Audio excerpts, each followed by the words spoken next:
দিনটা ছিল ১৯০৮ সালের ৩০শে জুন। সময়টা ছিল সকাল ৭টা ১৭ মিনিট। সাইবেরিয়ার ঘন বনভূমির টুঙ্গুস্কা অঞ্চলে এক বিশাল বিস্ফোরণ ঘটে।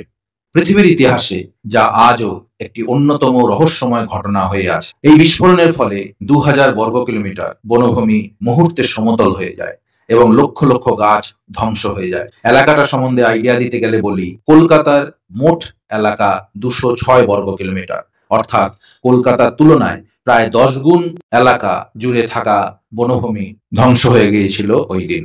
ধারণা করা হয় এই বিস্ফোরণ প্রায় ১০ থেকে ১৫ মেগাটন টিএনটির সমতুল্য শক্তি উৎপন্ন করেছিল, যা একটি হিরোশিমার পরমাণু বোমার প্রায় ১০০০ গুণ বেশি শক্তিশালী। প্রত্যক্ষদর্শীরা জানান, আকাশ থেকে একটি আগুনের গোলা ছুটে গিয়ে মাটিতে প্রচন্ড বিস্ফোরণ ঘটায়। মনে হচ্ছিল আকাশ যেন দুই ভাগ হয়ে গেল, আর আগুন বনভূমির ওপর বড় আকারে ছড়িয়ে পড়ল। আমরা দূর থেকেও এই তাপ সহ্য করতে পারছিলাম না।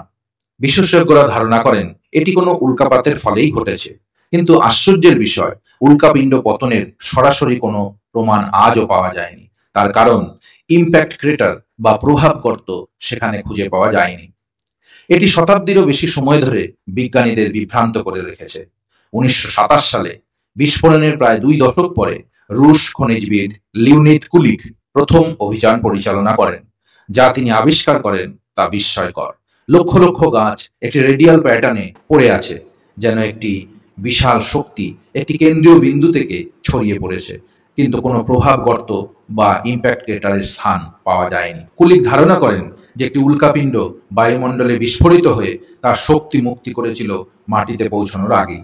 এই তত্ত্ব, যা এয়ারবার্স নামে পরিচিত, প্রধান ব্যাখ্যা হিসেবে আজও রয়ে গেছে। আধুনিক সিমুলেশনগুলিও কুলিকের এই ধারণাকে সমর্থন করে, কিন্তু বিভিন্ন সময়ে অন্যান্য বিকল্প তত্ত্বগুলোও উঠে এসেছে, যেমন এটি একটি ব্ল্যাক হোল বা একটি বহির্জাগতিক ঘটনা, বা এটি টেকটনিক কার্যকলাপ দ্বারা সৃষ্ট একটি প্রাকৃতিক গ্যাস বিস্ফোরণ, ইত্যাদি ইত্যাদি।